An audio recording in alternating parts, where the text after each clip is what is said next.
just got hit by a tornado. Just went through.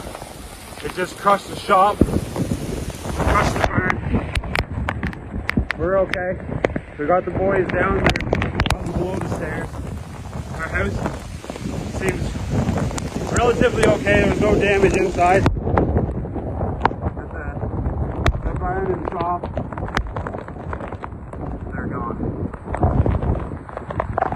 They got 10, and probably taking the video of this 200 yards across the fence.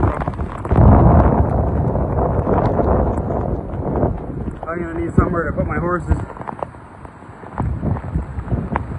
They're all still standing out in the field though.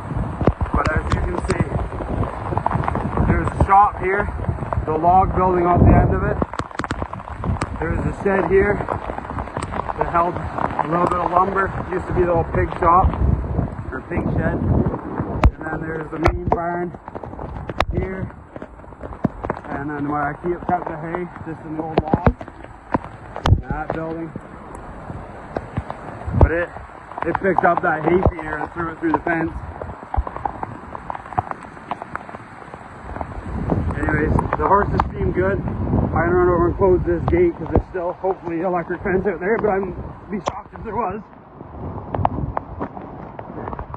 Anyways, most important part is we're all okay.